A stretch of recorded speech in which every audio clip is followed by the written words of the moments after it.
Hoje não falamos de uma doença em particular, mas das feridas provocadas pelos mais variados problemas de saúde e de como é importante a sua cicatrização. É meu convidado o enfermeiro Paulo Alves, que é também presidente da Associação Portuguesa de Tratamento de Feridas.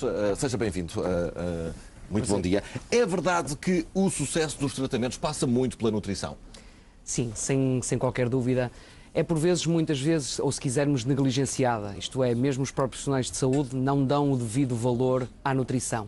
É preciso cada vez mais sensibilizá-los para que realmente faça parte da nutrição como um dos aspectos mais importantes a ter em conta quando se pretende ter sucesso na cicatrização. Mas não estão sensibilizados? Não sabem que é importante? Todos sabem, a grande questão é que, como há outros elementos muito mais importantes, como, ou se quisermos, eles relevam ou dão um peso mais importante, no caso da limpeza da ferida, a opção terapêutica ou o material de penso que vão ter com o doente ou para tratar especificamente aquela ferida, que muitas vezes a parte da nutrição, sabendo eles que é importante, é tomada para, se calhar, para segundo plano. E é nesse sentido que é importante termos noção que um bom estado nutricional vai desempenhar tem uma função vital para o sucesso de uma cicatrização, vai dar maior capacidade de resposta em termos de defesas contra micro-organismos, é capaz de reduzir o tempo, por exemplo, de cicatrização em termos de taxas e áreas de cicatrização, faz com que o doente tenha, por exemplo, altas muito mais precoces e há uma redução de custos muito grande. Portanto, prevenirmos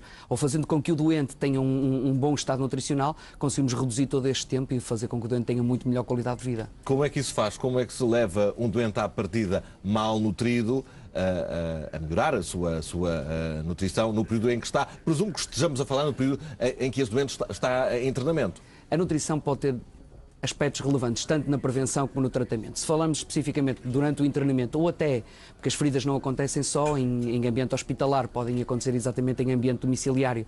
E em ambiente domiciliário, muitas vezes, os cuidadores não estão sensibilizados para isto.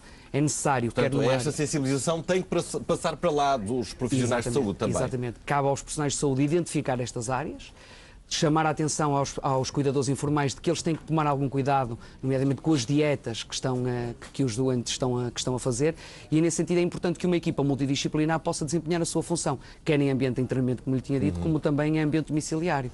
Temos os enfermeiros, os médicos, os nutricionistas, têm um papel relevante aqui, desde o seu rastreio até à implementação de um bom suporte nutricional que possa coadjuvar na cicatrização da ferida. Portanto, é importante que esta equipa, e quando eu há bocado dizia a sensibilização, é importante que esta equipa esteja motivada exatamente para esta parte que é extremamente importante, que é nutrir bem os doentes. Estas feridas são normalmente, aquelas que estamos aqui a falar naturalmente, são normalmente provocadas por quê? Podemos falar de dois tipos de feridas, se quisermos aqui, que serão importantes termos em consideração. A ferida aguda, a ferida que acontece de uma forma, se quisermos, inesperada, uma lesão traumática, qualquer que seja um arranhão, um corte, que isto é a ferida mais simples.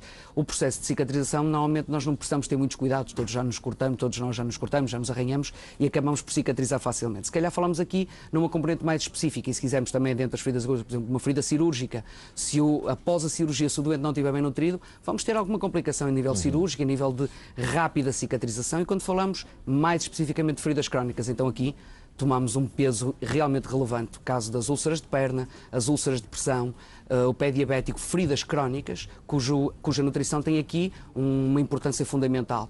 Mesmo até, se dermos o exemplo da úlcera de pressão, que é causada, por exemplo, aquele doente que não se move, aquele doente que tem diminuição da sensibilidade, se ele não estiver bem nutrido, todas as estruturas e os tecidos estão diminuídos. Há uma necessidade proteica, há uma necessidade hídrica aumentada e todo este contexto, se o doente estiver imobilizado durante muito tempo, rapidamente, por exemplo, vai desenvolver uma úlcera de pressão. Esses são os casos mais comuns dentro das feridas crónicas. Exatamente, estes três que falei aqui são os mais relevantes. E que outras complicações pode ter um doente mal nutrido? Diversas. Como lhe tinha dito, há uma diminuição do sistema imunológico, isto é, as respostas do organismo face às doenças vão desaparecer e a partir daqui rapidamente o doente pode ter uma infecção.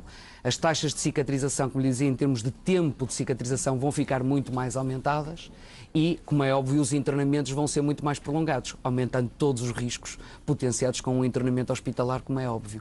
Logo, a partir daqui, todas estas complicações que a nutrição pode diminuir, muitas vezes não é visto, como lhe tinha dito, de forma isolada, claro, mas pode diminuir, pode contribuir exatamente para esta redução.